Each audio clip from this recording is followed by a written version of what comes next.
কালকে আবার বলছেন কি ত্রিপুরাতে সন্তান বিক্রি হচ্ছে। কার সন্তান মানিক বাবু? কালকে ভাষণ উঠিয়ে দেখুন, বলেন ত্রিপুরাতে সন্তান বিক্রি করে মানুষে অন্ন জোগাড় করতেছে। কোন গ্রহতে আছেন তিনি? তিনি আসেননি ত্রিপুরার মধ্যে, না বৃহস্পতি বা মঙ্গলে আছে। উনি কোন স্বপ্ন দেখেছেন ভোরবেলা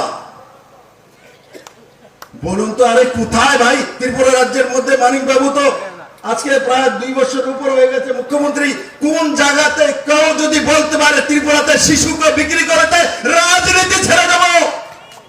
মানিক বাবু আপনি বলুন, আপনি যে কালকে মিথ্যা কথা বলেছেন তার জন্য আপনি রাজনীতি ছাড়বেন কি ছাড়বেন না? হিম্মত হলে আসুন আগরতলা ময়দানে দেখান ত্রিপুরাতে কেউ সন্তান বিক্রি করে খেয়েছে।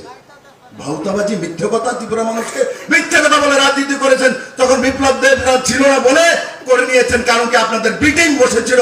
এরা কংগ্রেসের নামধারী নেতা হয়ে আপনাদেরকে সাহায্য করতো। আমরা যদি 10 বছর আগে আমি আর মানিক বাবু, রাজীব বাবু দাঁড়াতাম, জামানত জব্দ করে 10 বছর আগে আপনাদের বিদায় করে দিতাম। আসুন না সামনে, ধরুন ইলেকশন, দেখি দম কদ্দুর আছে মিথ্যা কথা বলা। আজকে সোশ্যাল জামানার, গুগলের জামানা, ইন্টারনেটের জামানা, ইউটিউবের জামানা, আর্টিফিশিয়াল ইন্টেলিজেন্সের জামানা। কোথায় আছেন? কি বলেন? আগের যে বান্দাদরি 30 বছর আগে মিথ্যে কথাটা শিখেছিল, এখন ভুলে যায় যে আজকের তো ইন্টারনেটের জামানা। আমি মিথ্যে কথা বললে 1 সেকেন্ডে প্রুফ করে দেবে। আসলে এখনো বুঝি ডেলি দেশের কথার বাইরে কোনো কিছু করেননি, এগুলি মনে পড়ে আপনার বারবার, এর বাইরে কিছু আসেনি। আপনারা যান ঘরে ঘরে বলুন এদের কুকীর্তির কাহিনী।